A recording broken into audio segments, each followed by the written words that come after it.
Assalamualaikum warahmatullahi wabarakatuh.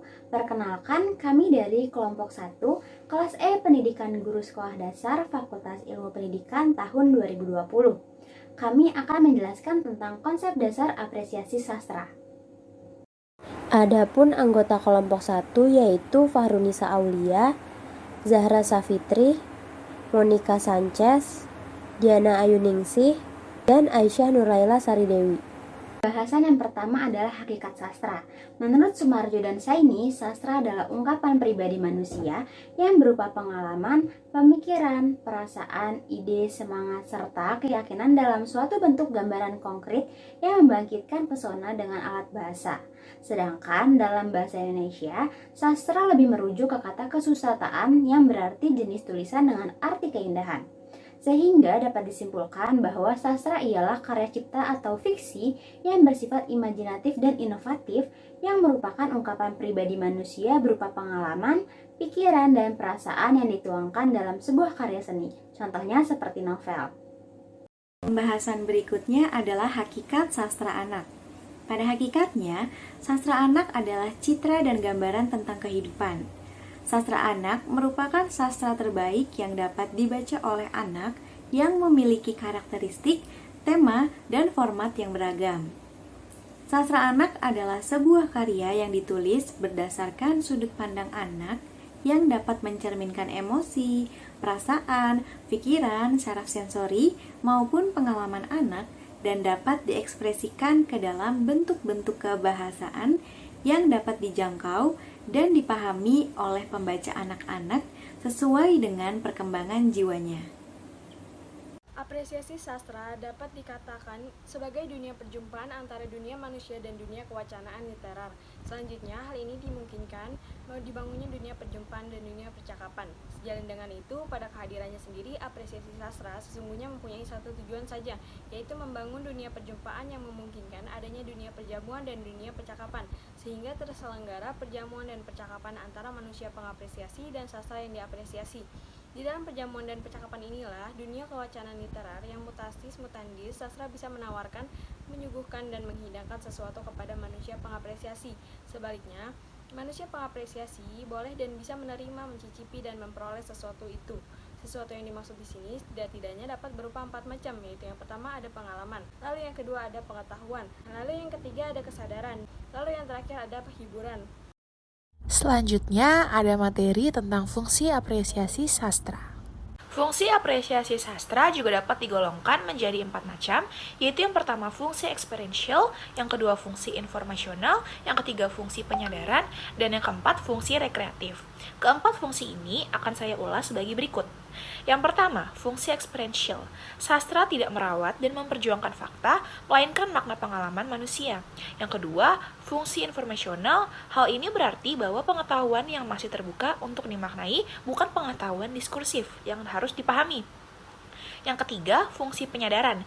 Si pengapresiasi diharapkan menyadari sesuatu, misalnya hakikat hidup, hakikat manusia, kewajiban hidup, tanggung jawab manusia, dan kebebasan hidup serta makna menjadi manusia.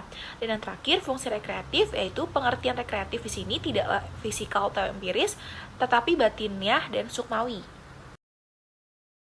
Selanjutnya adalah bentuk-bentuk apresiasi sastra di sekolah dasar. Klasifikasi kegiatan apresiasi sastra berdasarkan tujuannya meliputi ketepatan apresiasi, kedalaman apresiasi, dan keluasan apresiasi. Yang pertama, ketepatan apresiasi, yaitu mendengarkan, membaca, interpretasi, mengundang pelaku seni, memahami, serta melatih keterampilan mempergunakan pengertian teknis. Yang kedua, kedalaman apresiasi, yaitu dalam hal ini guru berupaya agar siswa mengalami proses kegiatan intelektual, emosional, dan imajinatif yang seimbang dengan proses yang pernah dialami oleh sastrawan. Dan yang terakhir ada keluasan apresiasi, di mana guru mendorong dan mengarahkan perhatian pada hubungan antara sastra dengan kehidupan dan segala masalahnya. Selanjutnya, apresiasi sastra di sekolah dasar dibagi menjadi dua, yaitu apresiasi sastra reseptif dan ekspresif. Apresiasi sastra reseptif menekankan pada proses penikmatan seperti membaca, mendengarkan, dan menyaksikan pementasan. Sementara itu, apresiasi ekspresif dapat dilakukan dengan mengajak siswa menulis atau bermain drama. Sekian dari kelompok 1. Wassalamualaikum warahmatullahi wabarakatuh. warahmatullahi wabarakatuh. Kami dari kelompok 2 akan menjelaskan apa itu pendekatan apresiasi sastra menurut diskusi kelompok kami. Kami beranggotakan 5 orang, yaitu ada Muhammad Syamsul Ma'arif, Khairunisa, Laila Nur Afni, Kurnia Rahmi, dan Elsa Deli Fitriani. Pendekatan parafrasis adalah proses pendekatan dalam memahami kandungan atau makna dari suatu karya sastra dengan mengungkapkan kembali gagasan yang disampaikan oleh pengarang dengan menggunakan kata-kata atau kalimat yang berbeda dengan yang digunakan oleh pengarang. Biasanya, menciptakan suatu karya sastra menggunakan konotasi yang tinggi, sehingga pembaca kurang mengerti apa yang disampaikan oleh pengarang. Disinilah tujuan dari pendekatan parafrasis, yaitu untuk mempermudah pembaca dalam memahami kandungan yang berada di dalam suatu karya sastra, dengan menyederhanakan dan mempertajam kata-kata atau kalimat yang digunakan oleh pengarang. Selanjutnya ada pendekatan emotif. Pendekatan emotif sendiri merupakan pendekatan yang berusaha untuk mengajak pembaca memahami isi dari karya sastra puisi dan juga membantu pembaca menemukan keindahan dari suatu karya puisi yang ditampilkan oleh penyair. Pendekatan emotif membantu pembaca menghayati isi dari karya sastra puisi sehingga muncullah emosi pada pembaca seperti emosi geram, terenyuh, dan emosi lainnya. Pendekatan analitik adalah cara menyelesaikan masalah, dimulai dari yang tidak diketahui mencari hubungan antara yang tidak diketahui dengan yang diketahui, memikirkan langkah-langkah penyelesaian akhirnya mendapatkan hasil yang dikehendaki.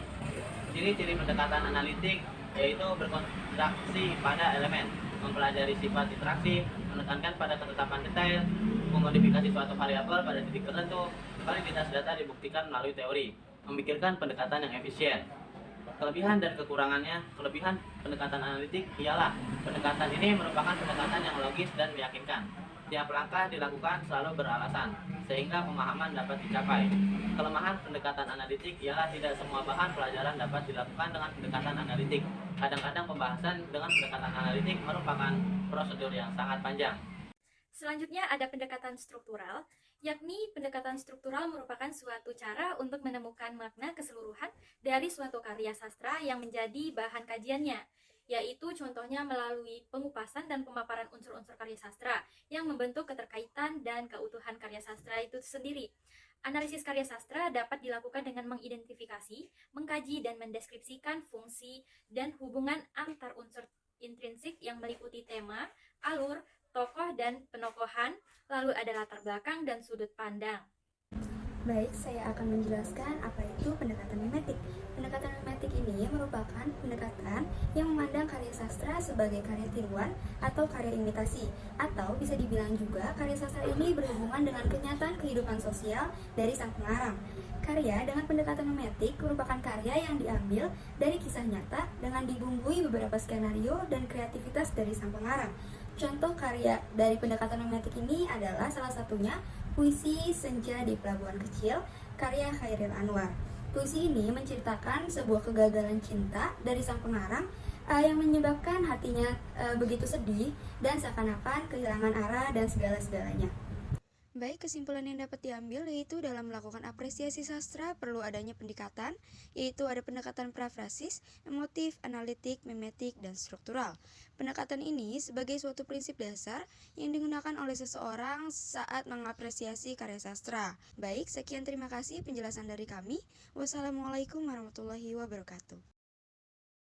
Assalamualaikum, hai semua. Di sini kami akan menyampaikan materi tentang konsep apresiasi puisi. Anggota kelompok 3 terdiri dari Anissa, lalu ada Anissa Rizky Humaira, ada Gandhi Syafa Al-Yakuta, lalu Huwaida Ashifa Hasana, dan ada Nabila Syameliawati. Oke, langsung aja ke materinya yuk. Kita simak sama-sama ya. Yang pertama adalah pengertian puisi. Puisi adalah bentuk gagasan yang bersifat emosional dibalut dengan keindahan. Ahli dalam bidang ini yaitu Herman J. Waluyo mengungkapkan apa itu puisi sebagai karya sastra yang mengungkapkan pikiran dan perasaan si penyair dengan cara imajinatif dan disusun dengan mengkonsentrasikan semua kekuatan bahasa. Herman mengungkapkan, puisi adalah karya sastra tertulis yang paling awal ditulis oleh manusia. Puisi adalah karya yang dikemas dalam bahasa imajinatif dan disusun dengan kata padat dan penuh makna. Karya puisi mengandung nilai estetik tersendiri. Di sini saya akan menjelaskan unsur-unsur puisi. Yang pertama adalah unsur intrinsik puisi. Yang dimaksud unsur intrinsik puisi adalah unsur-unsur puisi yang membangun puisi dari dalam. Unsur ini juga terbagi lagi menjadi dua jenis, yaitu unsur fisik dan unsur batin. Yang dimaksud unsur fisik puisi merupakan sarana-sarana yang digunakan oleh penyair untuk mengungkapkan hakikat puisi. Secara umum ada 6 unsur fisik puisi. Yang pertama yaitu diksi, imaji, gaya bahasa, kata konkret, rima, dan topografi. Selanjutnya ada unsur batin puisi. Yang dimaksud dengan unsur batin puisi adalah unsur yang berkaitan dengan batin dalam pembacaan puisi. Secara umum ada 4 unsur batin puisi. Yang pertama adalah tema, kedua rasa, ketiga nada, dan keempat adalah amanat. Selanjutnya ada unsur intrinsik puisi, yang artinya adalah unsur-unsur yang membentuk puisi dari luar. Assalamualaikum warahmatullahi wabarakatuh. Di sini saya akan menjelaskan mengenai genre puisi. Nah, genre puisi ini terbagi menjadi 3 macam. Yang pertama itu ada puisi lama. Nah, puisi lama ini telah lahir sebelum kesastra Indonesia mendapat pengaruh dari kebudayaan Barat. Nah, masyarakat pada masa itu cenderung statis dan bersifat kolektif. Nah, hal ini melahirkan bentuk puisi yang sangat terikat oleh berbagai aturan. Nah, puisi lama ini harus mengandung rima, memiliki jumlah lirik tertentu, bahkan juga ditentukan jumlah suku katanya dalam satu lirik, terutama dalam pantun. Ada beberapa jenis puisi lama yang bisa dikenal, yaitu pertama ada mantra, bidal, pantun, karmina, talibun, seloka, gurindam, dan syair. Nah, yang sampai saat ini mungkin lebih dikenal yaitu ada pantun, gurindam, dan syair. Selanjutnya yaitu ada puisi baru. Nah, puisi baru ini banyak mendapatkan pengaruh dari kebudayaan Eropa, khususnya pada masa penjajahan Belanda. Nah, dengan demikian sulit dielakkan adanya pengaruh kebudayaan Eropa terhadap puisi baru. Nah, masih terdapat persamaan antara bentuk puisi lama dengan bentuk puisi baru, yaitu masih terikat pada jumlah lirik dalam satu bait, namun jumlah suku kata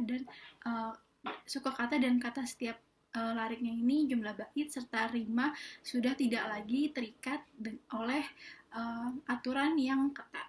Yang ketiga yaitu puisi modern. Nah, puisi modern ini bercirikan bentuk puisi yang bebas dari aturan. Nah, baik bentuk maupun aturan isinya. Nah, dalam puisi modern ini ada yang hanya memiliki beberapa kata atau bahkan terdiri atas satu kalimat saja. Nah, puisi modern ini memang lebih mementingkan isi dibandingkan bentuknya. Namun, bentuk fisik puisi atau tipografi yang dibuat secara khas oleh penyairnya itu digunakan untuk mendukung isi puisi. Sekian penjelasan dari saya, terima kasih. Apresiasi puisi anak. Yang pertama ada materi pengertian apresiasi puisi. Waluyo pada tahun 2003 mengemukakan bahwa apresiasi puisi adalah berkaitan dengan kegiatan yang ada sangkut pautnya dengan puisi, yaitu mendengar atau membaca puisi dengan penghayatan yang sungguh-sungguh, menulis puisi, mendeklamasikan puisi, dan menulis resensi puisi. Kemampuan apresiasi puisi dapat pula disebut suatu keterampilan seseorang mengimplementasikan hasil dari mengenal, memahami, dan menghayati, serta menilai puisi, baik dari segi bentuk maupun unsur-unsur yang membangun puisi tersebut. Diperlukan langkah-langkah sebagai berikut untuk mengapresiasi puisi, terutama pada puisi yang tergolong sulit. Yang pertama, membaca puisi berulang kali. Yang kedua, melakukan pemenggalan. Yang ketiga, melakukan prafase. Yang keempat, menentukan makna kata atau kalimat yang ada konotatif jika ada dalam puisi. Lalu yang kelima, menceritakan kembali isi puisi dengan kata-kata sendiri dalam bentuk prosa. Lalu materi yang kedua, tingkatan apresiasi puisi. Apresiasi itu terjadi secara bertahap dari mulai tingkat rendah sampai tingkat tinggi. Pada tingkat permulaan atau rendah, masih terlibat perasaan pribadi. Sedangkan pada perkembangannya yang lebih tinggi, kemampuan intelektual mengatasi keterlibatan emosional itu. Khusus pembelajaran apresiasi puisi, Umar Jati dalam Anggreni dan C. D. Diem pada tahun 2004 menyatakan bahwa hasil yang ingin dicapai melalui pembelajaran puisi adalah agar siswa mampu memahami, menikmati, menghayati, dan menerapkan nilai-nilai kehidupan yang ada dalam puisi. Karena tujuan pembelajaran puisi adalah memperkaya pengalaman siswa dan menjadikan siswa lebih tanggap terhadap kejadian yang ada di sekelilingnya. Menurut Sumardi dan Zaidan pada tahun 2008, prosedur pengajaran apresiasi puisi melalui tahap-tahap, yaitu yang pertama, tahap penikmatan puisi, yang kedua tahap pemahaman puisi, dan yang ketiga tahap pengungkapan pengalaman puitis atau kemampuan ekspresi. Berikut ini contoh puisi yang berjudul Guruku yang Mulia. Alangkah mulianya seorang guru, begitu sabar mendidikku, menjelaskan berbagai ilmu, sehingga prestasi menghampiriku. Kelak, bila aku dewasa, aku pun ingin seperti dirinya. Begitu sayang kepada kami, mendidik dengan sepenuh hati. Terima kasih.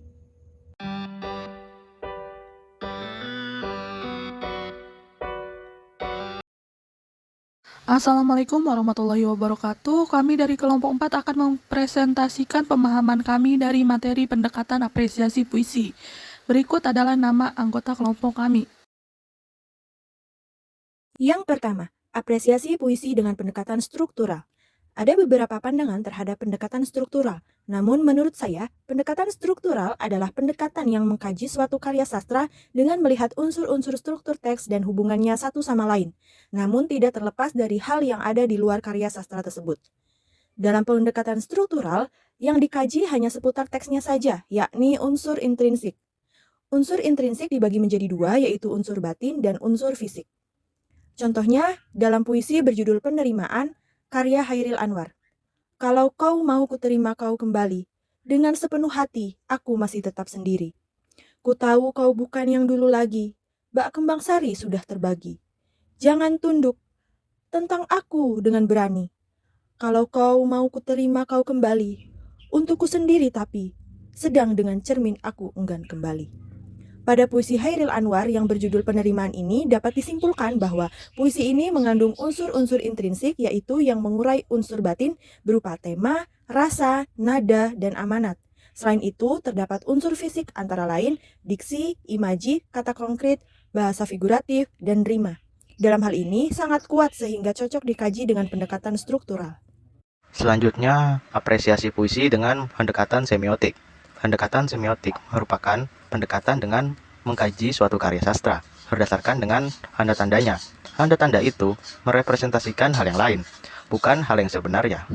Oleh karena itu, pendekatan semiotik di dalam puisi akan memperjelas makna yang selama ini menjadi tanda-tanda dalam ekspresi seorang penyair. Selanjutnya, unsur semiotik ada contoh karya di atas. Ikon di dalam puisi ini terdapat hanya satu ikon. Ikon tersebut terdapat pada baris puisi ketiga, pada bait kedua. Simbol. Simbol puisi berjudul Notabene, Aku Kangen ini memuat dua simbol. Simbol pertama terlihat pada baris ketiga, bait ke-1. Indeks. Indeks di dalam puisi ini ada 4 indeks. 1 di bait pertama dan 3 di bait kedua. Apresiasi puisi dengan pendekatan respons. Pendekatan respons merupakan salah satu pendekatan dalam apresiasi puisi yang membangun komunikasi antara pembaca dan karya sastra, khususnya puisi. Tujuannya untuk meningkatkan keterampilan pembaca dalam berinteraksi dengan sastra. Pada pendekatan ini, siswa bebas memberikan tanggapannya terhadap karya-karya puisi yang dibacanya. Contohnya, ketika saya membaca teks puisi yang berjudul Pada Suatu Hari Nanti karya almarhum Sapardi Djoko Damono. Respon saya setelah membaca puisi tersebut adalah, puisinya menyeratkan bahwa sebuah karya itu akan abadi dan takkan pernah mati walaupun penulisnya sudah tiada. Lalu pemilihan diksinya terlihat sangat indah dan padu. Dan puisi tersebut memotivasi saya untuk menulis dan berkarya agar memiliki sesuatu yang dapat dikenang. Itulah contoh pendekatan respons yang bisa saya sampaikan. Pendekatan yang keempat yaitu apresiasi puisi dengan pendekatan moral dan psikologi. Pendekatan moral digunakan untuk menemukan nilai moral dari baik dan buruknya tingkah laku. Sedangkan pendekatan psikologi digunakan untuk menemukan nilai kejiwaan yang digali untuk memberikan pencerahan batin kepada pembaca. Contohnya puisi doa karya Hairil Anwar yang berbunyi, Tuhanku, dalam termangu, aku masih menyebut namamu. Biar susah sungguh mengingat kau penuh seluruh. Cahayamu panas suci, tinggal kerlip lilin di kebun sunyi. Tuhanku, aku hilang bentuk, remuk. Tuhanku, aku mengembara di negeri asing. Tuhanku, di pintumu aku mengetuk. Aku tak bisa berpaling. Nah, analisisnya yaitu melalui puisi yang berjudul Doa, Hairil Anwar menggambarkan moral seorang hamba yang memiliki akhlak baik, yaitu berserah diri kepada Tuhan. Selain itu, beliau menyampaikan kondisi mentalnya yang merasa sebagai manusia penuh dosa dengan lirik, Tuhanku, aku hilang bentuk remuk. Bahwa penyair selaku manusia biasa banyak melakukan kesalahan, sehingga ia menyadari bahwa hanya kepada Tuhanlah tempat ia kembali. Sekian presentasi dari kelompok kami. Wassalamualaikum warahmatullahi wabarakatuh. Kalian ada yang tahu tidak ya apa yang dimaksud dengan prosa fiksi itu? Prosa fiksi adalah kisah yang memiliki pemeran, latar, dan tahapan rangkaian peristiwa yang dihasilkan oleh imajinasi penulisnya, sehingga menjalin suatu kesatuan kisah. Nah, imajinasi di sini dapat berarti cerminan kenyataan dari berbagai pengalaman, pengetahuan, dan literasi penulisnya. Unsur pembangun yang disebut unsur intrinsik. Di antaranya yang pertama ada tema. Tema merupakan inti pokok gagasan dari keseluruhan cerita. Misalnya tema kasih sayang, tema persahabatan. Lalu yang kedua ada alur. Nah, alur ini merupakan jalannya cerita atau rangkaian peristiwa yang saling berkaitan karena hubungan sebab akibat. Yang ketiga ada tokoh dan penokohan. Tokoh merupakan pelaku cerita dengan sifat dan peranannya masing-masing. Sedangkan penokohan merupakan cara pengarang menampilkan tokoh-tokoh dan wataknya itu di dalam cerita. Lalu yang keempat ada latar. Latar ini merupakan tempat, hubungan waktu, dan lingkungan keadaan sosial dan tempat terjadinya peristiwa-peristiwa yang diceritakan. Kelima ada amanat. Amanat yaitu pesan yang ingin disampaikan dalam sebuah cerita. Lalu yang keenam ada sudut pandang. Sudut pandang ini merupakan cara menyampaikan cerita seperti sudut pandang orang pertama kayak aku, lalu sudut pandang orang ketiga kayak dia atau mereka gitu. Lalu yang ketujuh ada gaya bahasa. Nah, gaya bahasa ini adalah cara mengungkapkan bahasa untuk mencapai efek estetis dan memiliki kekuatan daya ungkap yang mengunggah seperti majas dan pemilihan diksi yang indah. Lalu selanjutnya ada jenis-jenis prosa. Nah, prosa ini secara umum dibagi menjadi 5. Yang pertama ada eksposisi. Eksposisi merupakan pemaparan suatu ide sehingga pembaca ini bisa mendapatkan pengetahuan, tetapi tidak bertujuan agar pembaca mengikuti atau menyetujui paparan tersebut. Lalu yang kedua ada deskripsi. Deskripsi ini merupakan tergolong jenis yang menggambarkan suatu objek sehingga pembaca seolah-olah melihat sendiri objek tersebut. Lalu yang ketiga ada argumentasi. Nah, argumentasi ini merupakan karangan yang berisi ide atau gagasan dari penulis dan disajikan lengkap dengan berbagai data pendukung yang bertujuan untuk memengaruhi pembaca sehingga pembaca dapat menyatakan persetujuannya terhadap isi prosa tersebut. Lalu yang keempat ada persuasi. Nah, persuasi ini tujuannya biasanya mengajak pembaca sehingga pembaca bersedia melakukan hal-hal yang dianjurkan oleh penulis. Selanjutnya, karangan atau karya prosa persuasi ini digunakan untuk memengaruhi pembaca atau pendengar untuk berbuat sesuatu. Dan yang terakhir, yang kelima, yaitu narasi. Prosa narasi ini kemudian dikenal sebagai cerita. Di dalam narasi terdapat peristiwa dan kejadian di dalam satu urutan kurun waktu. Kejadian yang diceritakan di dalam narasi tersebut juga terdapat tokoh yang memiliki konflik. Terima kasih. Sekian penjelasan dari saya. Selanjutnya ada genre prosa. Prosa dibagi menjadi dua bagian. Satu prosa lama dan satu lagi prosa baru. Prosa lama itu adalah karya sastra Indonesia yang belum mendapat pengaruh dari sastra atau kebudayaan barat. Lalu bentuk-bentuk sastra prosa lama itu ada hikayat, kisah, sejarah atau tambo, dan yang terakhir ada dongeng. Lalu untuk prosa baru itu adalah karangan prosa yang timbul setelah mendapatkan pengaruh sastra atau budaya barat. Bentuk-bentuk prosa baru itu ada roman, novel, cerpen, riwayat, kritik, resensi, dan yang terakhir itu ada esai. Di sini saya akan menjelaskan mengenai apresiasi prosa anak. Apresiasi ialah cara seseorang mengungkapkan perasaan puas dalam bentuk penilaian ataupun penghargaan. Sedangkan prosa ialah sebuah karya sastra berupa narasi yang tidak terikat aturan. Sehingga apresiasi prosa anak adalah kegiatan memberikan penilaian dan penghargaan dengan menggali kemampuan anak terhadap prosa sehingga nantinya tercipta kemampuan dan kepekaan perasaan yang baik terhadap prosa bagi anak. Nah, selanjutnya yaitu ada kegiatan apresiasi prosa anak. Nah, kegiatan apresiasi prosa anak ini dibagi menjadi beberapa kegiatan. Nah, kegiatan yang pertama yaitu ada kegiatan apresiasi secara langsung. Nah, kegiatan apresiasi langsung ini adalah kegiatan yang dilakukan secara sadar untuk memperoleh kenikmatan atau kehikmatan dari karya sastra anak yang telah diapresiasi. Nah, kegiatan apresiasi langsung ini bisa meliputi yang pertama yaitu membaca karya sastra anak, yang kedua ada mendengarkan sastra anak ketika dibacakan atau dipresentasikan gitu. Yang terakhir yaitu bisa dengan menonton pertunjukan sastra anak ketika karya sastra anak itu dipentaskan. Oke, kegiatan yang selanjutnya yaitu ada kegiatan apresiasi tidak langsung. Nah, kegiatan apresiasi tidak langsung ini merupakan kegiatan apresiasi terhadap karya sastra sebagai penunjang untuk pemahaman terhadap karya sastra anak. Nah, kegiatan ini bisa berupa mempelajari teori sastra, mempelajari kritik dan esai, atau mempelajari sejarah sastra. Nah, kegiatan selanjutnya yaitu ada pendokumentasian karya sastra. Nah, pendokumentasian karya sastra ini juga termasuk bentuk apresiasi sastra loh. Nah, karena apa? Karena pendokumentasian karya sastra ini secara nyata ikut melestarikan keberadaan karya sastra tersebut. Seperti itu. Yang terakhir yaitu ada juga kegiatan kreatif. Nah, kegiatan kreatif ini termasuk dalam kegiatan apresiasi sastra juga. Nah, dalam kegiatan kreatif ini bisa mencakup misalkan membuat puisi, terus menulis cerita pendek, seperti itu.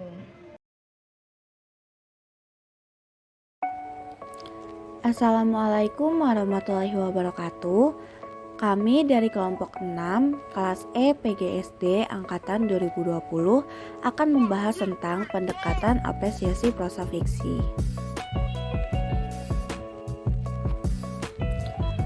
Anggota kelompok 6 yaitu terdapat yang pertama Agnia Ali Putri, yang kedua Aulia Supaharani, yang ketiga Muhammad Akil Ridwan, yang keempat Nabila Nur Alifah, dan yang kelima Nafika Sitara Putri.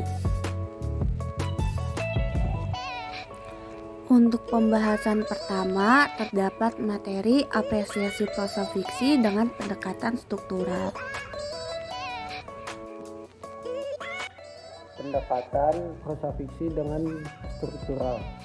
Struktural karya sastra yang dalam hal ini fiksi dapat dilakukan dengan mengidentifikasi, mengkaji, dan mendeskripsikan fungsi dan hubungan antar unsur intrinsik fiksi yang bersangkutan.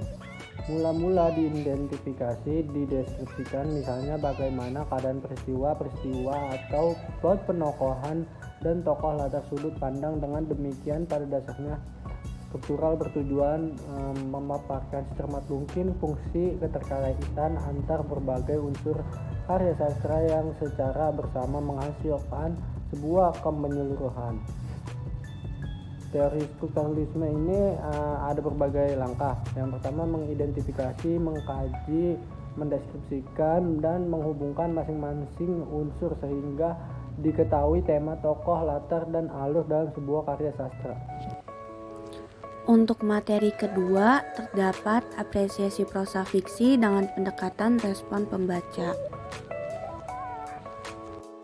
Apresiasi prosa fiksi dengan pendekatan respon pembaca. Pendekatan respon pembaca merupakan pendekatan pembelajaran yang memberikan kebebasan bagi siswa untuk memberikan tanggapan terhadap karya sastra berdasarkan pengalaman dan pengetahuan yang mereka miliki. Menurut teori respon pembaca, peran pembaca sangat penting dan dominan dalam memahami sebuah karya sastra, dan mengkaji karya sastra tidak lagi harus berorientasi pada teks melainkan pada aspek pembacanya. Karya sastra menyediakan pengalaman yang beragam bagi pembacanya. Keseharian pengalaman pembaca mungkin dapat ditemukan dalam karya sastra, mungkin juga tidak akan dapat ditemukan. Dengan menggunakan pendekatan pembaca ini memberikan kesempatan pembaca untuk mengisi ruang kosong yang ada dalam suatu karya sastra. Peran pembaca dalam menentukan makna teks atau karya sastra itu sangat sentral secara individu ataupun personal. Dengan begitu, pembaca dapat menentukan makna teksnya tersendiri. Untuk materi ketiga, terdapat apresiasi prosa fiksi dengan pendekatan moral dan psikologi. Selanjutnya ada pendekatan moral. Moral diartikan sebagai suatu norma atau konsep tentang kehidupan yang dijunjung tinggi oleh sebagian besar masyarakat. Namun kepentingan moral dalam sastra sering tidak sejalan dengan usaha untuk menciptakan keindahan dalam karya sastra. Pengalaman mental yang disampaikan pengarang belum tentu sejalan dengan kepentingan moral. Berdasarkan pendapat para ahli, maka dapat disimpulkan bahwa aspek moral adalah ukuran yang digunakan untuk menentukan betul salahnya sikap dan tindakan manusia yang dilihat dari segi baik buruknya berdasarkan pandangan hidup masyarakat. Selanjutnya ada pendekatan psikologis. Semi menyatakan bahwa pendekatan psikologi sastra adalah pendekatan yang bertolak dari asumsi bahwa karya sastra selalu membahas tentang kehidupan manusia yang senantiasa memperlihatkan perilaku yang beragam. Hubungan antara karya sastra dan psikologi dikemukakan oleh Suwardi bahwa karya sastra dipandang sebagai gejala psikologis yang menampilkan aspek-aspek kejiwaan melalui tokoh-tokoh jika teks berupa prosa atau drama, sedangkan jika dalam bentuk puisi akan disampaikan melalui larik-larik dan pilihan kata yang khas. Untuk materi terakhir, terdapat apresiasi prosa fiksi dengan pendekatan feminisme. Selanjutnya, apresiasi prosa fiksi dengan pendekatan feminisme. Feminisme merupakan suatu paham maupun pemikiran yang meletakkan perempuan dan kondisinya di sentrum kajian.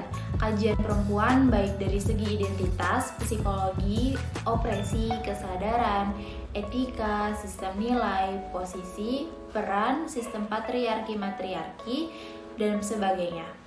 Dalam sebuah sastra, feminisme dapat digunakan sebagai pendekatan dalam kritik sastra.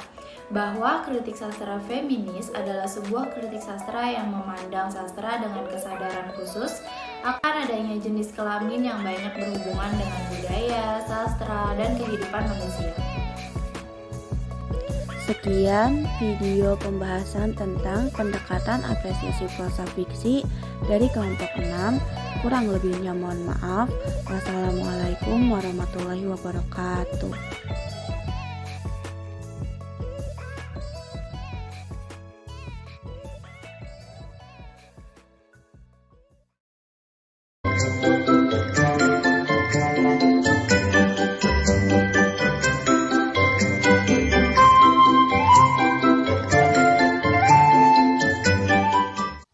Secara etimologis, kata drama diadaptasi dari bahasa Yunani, yaitu dramaomai, yang artinya bertindak dan berbuat.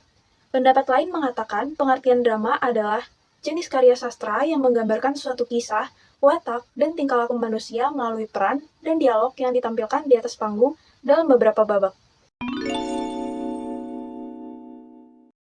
Selanjutnya, saya di sini akan menjelaskan tentang unsur-unsur drama. Unsur-unsur drama itu dibagi menjadi 9. Yang pertama itu ada tema, alur, tokoh, penokohan, dialog, latar, konflik, sudut pandang, dan amanat. Jenis-jenis drama. Jenis-jenis drama terbagi menjadi 7 bagian, yaitu pertama berdasarkan ada tidaknya naskah, yang kedua berdasarkan bentuk tata percakapannya, yang ketiga berdasarkan sajian isinya, yang keempat berdasarkan konteks percakapannya, yang kelima berdasarkan besar pengaruh unsur seni lainnya, yang keenam berdasarkan bentuk-bentuk lainnya, lalu yang ketujuh berdasarkan sarana penyajiannya. Yang pertama ada berdasarkan ada tidaknya naskah. Itu terbagi menjadi dua, itu drama tradisional, drama modern. Lalu berdasarkan bentuk sarana percakapan itu terdapat drama puisi dan drama prosa. Lalu berdasarkan sajian isinya terdapat drama tragedi, drama komedi, dan drama tragedi komedi. Lalu berdasarkan konteks percakapannya terbagi menjadi drama pantomim, drama mini kata, drama monolog, dan drama dialog. Lalu berdasarkan besar pengaruh unsur seni lainnya itu terdapat drama opera, drama seni tari, dan drama tablo. Lalu berdasarkan bentuk-bentuk lainnya itu terdapat drama absurd, drama baca, drama bourgeois, drama burdes, drama domestik, drama liturgis, drama satu babak, dan drama rakyat. Lalu berdasarkan sarana penyajiannya itu terdapat drama panggung, drama radio, drama televisi, drama film, drama wayang, dan drama boneka. Drama anak. Nah, drama anak ini merupakan sebuah karya sastra yang bertujuan untuk menggambarkan sebuah kehidupan dan mengemukakan tikaan dan emosi lewat akuan dialog. Nah, secara umum, drama sendiri adalah teks yang bersifat dialog dan isinya itu menceritakan tentang sebuah alur. Nah, dalam sebuah drama itu terdapat komunikasi, situasi, dan action yang tiga hal tersebut akan menimbulkan perhatian dan ketegangan pada pendengar atau pada penontonnya. Selanjutnya adalah cara agar anak gemar bermain drama. Yang pertama adalah rekreasi. Kita harus menanamkan pada diri anak bahwa bermain drama itu adalah rekreasi. Misalnya jika sekolah berada di daerah persawahan, kita bisa mengajak anak bagaimana caranya menanam padi. Nah, pelatih drama harus mengajarkan terlebih dahulu, baru anak-anak disuruh menirukannya. Yang kedua adalah ekspresi. Ekspresi ini sangat penting dalam bagian drama. Nah, anak-anak ini mudah menerka dan memahami apa itu ekspresi dari orang-orang sekitarnya. Maka dari itu, kita sebagai pelatih harus mengajarkan cara membuat ekspresi wajah yang benar. Yang ketiga adalah dukungan. Dukungan itu sangat penting dalam proses belajar anak. Nah, jadi apalagi dukungan dari orang tua. Hal itu sangat berpengaruh positif bagi hal-hal yang dilakukan oleh anak-anaknya, yaitu bermain drama.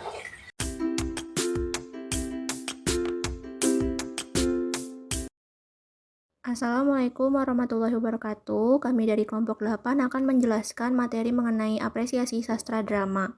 Adapun topik yang dibahas yang pertama pengertian, pembelajaran apresiasi drama, mengapresiasi drama, pendekatan drama, dan yang terakhir tingkatan apresiasi drama. Kenalan dulu yuk sama kelompok 8. Yang pertama ada Aulia Zahra, ada Ega Komaleningsi, ada Mutiara Hanifa, ada Maria Tarigan, dan ada Talha Jasmine Nurul. Lanjut materi yang pertama. Pengertian apresiasi drama. Jadi apresiasi drama adalah suatu kegiatan yang ada hubungannya dengan drama sehingga membuat orang mampu memahami drama secara mendalam dan mampu memahami nilai-nilai yang terkandung dalam drama tersebut. Menurut Aminuddin, bahwa apresiasi mengandung makna pengenalan melalui perasaan atau kepekaan batin dan juga pengakuan terhadap nilai-nilai keindahan yang diungkapkan pengarang. Jadi apresiasi yang dikembangkan dengan menumbuhkan sikap sungguh-sungguh dan melaksanakan kegiatan apresiasi sebagai bagian hidupnya dan juga sebagai satu kebutuhan yang mampu memuaskan rohaniahnya. Pembelajaran apresiasi drama. Selain itu, menurut salah satu ahli yaitu Groove, apresiasi drama adalah pengenalan melalui perasaan dan pemahaman terhadap nilai-nilai keindahan yang diungkapkan oleh pengarang. Apresiasi drama melibatkan 3 unsur penting, yaitu kognitif, emotif, serta evaluatif. Apresiasi drama dapat dilakukan dengan memahami drama secara mendalam, merasakan cerita yang ditayangkan, serta mampu menyerap dan mengkaji nilai-nilai ekstrinsik maupun intrinsik yang terkandung dalam drama, serta menghargai drama sebagai seni dengan kelebihan dan kelemahannya dari naskah yang dibuat atau dari jalan main drama yang telah dipentaskan. Mengapresiasi drama. Drama sebagai karya sastra merupakan hal yang utama untuk didekati, dipahami, ditelaah, dan diapresiasi. Dari pengapresiasian naskah yang dilakukan akan diperoleh berbagai pengalaman. Seseorang dalam mengapresiasikan naskah drama memerlukan suatu proses. Proses ini membutuhkan seperangkat perlengkapan. Ini dibutuhkan bukan saja untuk memahami maksud dan pesan pengarang, Apresiasi sastra drama sebagai bentuk tersendiri yang bukan untuk tujuan pementasan atau teater. Sebagai karya sastra drama betul-betul dihadapi dalam keutuhan dan keseluruhan simbol-simbol bahasa yang ada dalam naskah. Ia tidak bisa dihilangkan atau ditambah. Pendekatan mengapresiasi. Menurut Hamidi, pendekatan tersebut dapat dilakukan dalam segi yang pertama pendekatan dari segi fungsi. Hal ini biasanya dihubungkan dengan peranan yang dapat dimainkan oleh drama dalam masyarakat. Yang kedua, pendekatan derajat peristiwa. Pembahasan ini berhubungan dengan alur, yaitu dalam bentuk bagaimana derajat seperti eksposisi, komplikasi, krisis, sampai kepada penyelesaian. Yang ketiga, pendekatan terhadap tema. Dalam hal ini, kita dihadapkan kepada perbandingan tiap-tiap kesatuan peristiwa sehingga sampai kepada suatu logika atau kesimpulan bagaimana citra atau ide yang hendak disampaikan. Yang keempat, pendekatan terhadap drama yang berkaitan dengan segi aliran karya sastra, misalnya realisme, naturalisme, dan ekspresionisme. Dan yang terakhir atau yang kelima, pendekatan dari sudut gaya. Pembahasan ini menyangkut bagaimana perkembangan sistematika bangun drama itu dengan kaitannya terhadap pantulan gaya yang hendak diperlihatkan kepada pembaca. Dan yang terakhir, tingkatan apresiasi drama. Menurut Mios 1991, tingkat apresiasi sastra drama dapat dibagi atas 4 tingkatan. Yang pertama, ada tingkat menggemari. Contohnya, seseorang akan senang membaca cerita drama, dan jika ada acara pementasan drama, ia akan menyediakan waktunya untuk menontonnya. Lalu yang kedua, ada tingkat menikmati. Contohnya, jika seseorang ikut merasakan kesedihan, kebahagiaan, perasaan terharu, bahkan sampai menangis karena terhanyut dalam peran yang dimainkan oleh tokoh dalam drama. Lalu yang ketiga, ada tingkat mereaksi. Sikap kritis terhadap drama. Jadi jika seseorang itu dapat menyatakan kekurangan suatu drama, maka orang tersebut akan mampu menunjukkan di mana letak kekurangan dan kelebihan pada drama tersebut. Lalu yang keempat, ada tingkat produktif. Apresiator drama mampu menghasilkan, mengkritik, dan membuat resensi terhadap sebuah drama secara tertulis. Sekian penjelasan dari kelompok kami, kurang lebihnya mohon maaf. Wassalamualaikum warahmatullahi wabarakatuh. Konsep pembelajaran apresiasi sastra anak SD. Apresiasi sastra sendiri adalah pemahaman dan juga penghargaan atas suatu hasil karya seni ataupun budaya. Di sini pembelajaran apresiasi sastra di sekolah dimaksudkan untuk mengembangkan kemampuan siswa dalam menikmati, memahami, dan juga memanfaatkan karya sastra dengan tujuan untuk mengembangkan kepribadian, memperluas wawasan kehidupan, serta meningkatkan pengetahuan dalam kemampuan berbahasa. Selanjutnya yaitu adalah unsur intrinsik dalam apresiasi sastra. Menurut Squire dan Taba dalam Aminuddin tahun 2004 bahwa apresiasi itu melibatkan 3 unsur intrinsik. Yang pertama itu adalah aspek kognitif. Aspek ini berkaitan dengan keterlibatan intelek pembaca dalam upaya memahami unsur-unsur kesastraan yang bersifat objektif, yaitu yang dapat berhubungan langsung dengan unsur-unsur secara internal yang terkandung dalam teks sastra tersebut. Kemudian yang kedua ada aspek evaluatif. Aspek evaluatif yaitu aspek yang berhubungan dengan kegiatan memberikan penilaian terhadap baik, buruk, suka, tidak suka, atau berbagai ragam penilaian bersifat kritik dan bersifat umum, serta terbatas pada kemampuan aspirator dalam merespon teks sastra yang dibaca sampai pada tahapan pemahaman dan penghayatan. Kemudian yang ketiga ada aspek emotif, yaitu yang berkaitan dengan keterlibatan unsur emosi pembaca dalam upaya menghayati unsur-unsur keindahan dalam teks sastra yang dibacanya dan bersifat subjektif. Selanjutnya, ciri-ciri sastra anak dan pembelajaran apresiasi sastra. Ciri-ciri sastra anak yang dirangkum dari Suyatna 2009 dan B. Nurgiantoro 2005. 1. Tokoh yang terlibat dalam cerita diperkenalkan terlebih dahulu. Kedua, dalam penceritaan selalu dibarengi dengan gambar. Yang ketiga, menggunakan bahasa yang sederhana dan mudah dipahami. Yang keempat, desain buku bacaan yang unik untuk menarik perhatian. Yang kelima, penceritaan cenderung terkait dengan kehidupan anak. Yang keenam, di akhir cerita selalu menggembirakan tokoh utama. Ketujuh, dikaitkan dengan psikologi perkembangan anak. Pendidikan sastra melalui proses pembelajarannya merupakan pendidikan yang mencoba untuk mengembangkan kompetensi apresiasi sastra, kritik sastra, dan proses kreatif sastra. Kompetensi apresiasi adalah kemampuan menikmati dan menghargai karya sastra. Klasifikasi kegiatan apresiasi sastra berdasarkan tujuan meliputi 1. Ketepatan apresiasi, 2. Kedalaman apresiasi, 3. Keluasan apresiasi. Materi selanjutnya adalah tingkatan proses apresiasi sastra. Mempelajari apresiasi sastra membutuhkan waktu yang panjang dan berlangsung secara terus-menerus. Proses apresiasi sastra siswa di sekolah merupakan proses menuju apresiasi yang sebenarnya. Proses tersebut dibagi dalam beberapa tingkatan. Yang pertama, tingkat menggemari. Ditandai dengan adanya ketertarikan dan keinginan membaca buku-buku sastra seperti novel, cerpen, dan antologi puisi. Yang kedua, tingkat menikmati. Ditandai dengan menikmati cipta sastra seperti menikmati pentas drama dan menikmati musikalisasi puisi. Yang ketiga, tingkat mereaksi. Ditandai dengan adanya keinginan berpendapat terhadap cipta sastra yang dinikmatinya, seperti berpendapat dalam diskusi sastra dan menulis resensi di media massa. Dan yang keempat, tingkat mereproduksi. Ditandai dengan mulai ikut mencipta sastra, seperti membuat dan mempublikasikan karya puisi yang dibuatnya.